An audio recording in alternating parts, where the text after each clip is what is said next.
What are some of the struggles that police departments have when they are, for all the equipment they give to the officer, right? Yeah. What are some of the struggles? Well, when you look at a person in the job of law enforcement, they have a lot of equipment. And over 20, 30 years, they get a lot, just more and more and more continually being assigned to them. And if somebody is not keeping track of that, which happens regularly, at some point you end up having to go to your employees and say, please tell me what you have. How many of these do you have? Where, what do you have in your hands? And factually speaking, I had so much equipment that I didn't have it all with me in one day. Some of it was sitting in a closet, some of it was sitting in my office. I mean, there are pieces everywhere. So there's no way that you as a supervisor or chief or somebody else can legitimately go and find all of your employees' equipment without rummaging through their personal effects in their home. So at some point, you really have to come to your people and say, please tell me what you have. And you hope that when you do that, they are being honest with you. And of course, 99% of the officers are, but you'll find occasionally somebody will, pocket one item or as it happens, they may retire and hand it off to somebody else. That happened to me several times. So sometimes it's stuff that gets forgotten, sometimes it's stuff that is hidden.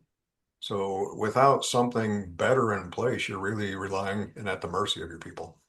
Hmm. And what are some of the solutions? It's like anything else that if you want to start organizing your information, you probably have to have a system of some kind. And it may be something simple. Obviously, we've seen agencies develop their own. We see it all the time. But at its very base, you have to start gathering information. You do have to start speaking to your people and documenting what the facts are. What is the ground truth? Please tell me this. And this is where we start from here, this point forward. We know that we will maintain this information and keep an accurate record. So you can start with something as simple as a template, and we have those ready for people to use.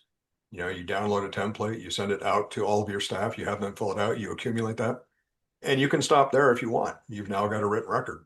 That is the most basic system. Or if you choose, you can take that and build it into a bigger system, much like ours, and have a much easier, much more foolproof method of managing that.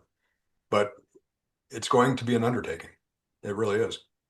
But the old Chinese adage, right? That the journey of 1,000 miles begins with a single step. If you don't take that step, you don't get there. Yep. Yeah, absolutely. Oh, that's good advice. So we'll stop there. That was good. That came out very natural.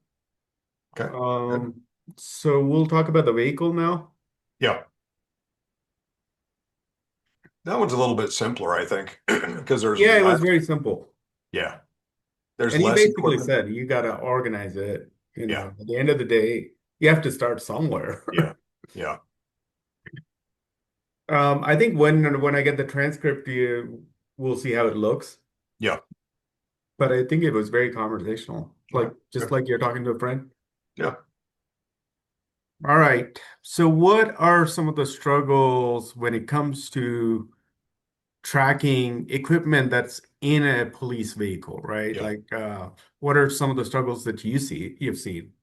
It's much like the issues with tracking equipment, uniforms, what have you, for your officers. The good news is it's simpler. There's less equipment inside of patrol cars, more valuable equipment, but it's also less prone to movement or loss. So much of it is attached to the car, and it's not short of that car being damaged or something like that. It's not going to be lost.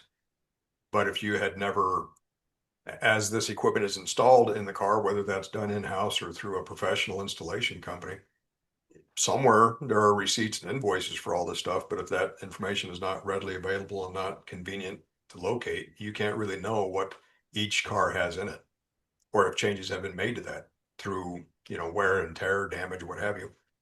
So just like we do with the officers, you have to start gathering that information. I'm kind of jumping into your next question. Yeah, yeah, no, go for it. So, it's like with the officers that, again, you have to establish that ground truth. You have to get that information, the makes, the models, the serial numbers, all of that information located and written down. whether that's electronic or hard copy, that's again the very beginning of a system. And you have to have that information. Again, you can stop at that point. You can say, this is all I need. Or you can take it and put it into another fully fledged system that makes it even easier. But at a minimum, you have to start gathering that information to even know what the truth is. And you can, yeah, you could do it through the template or you can use a platform or a solution. Yeah. Great. Awesome.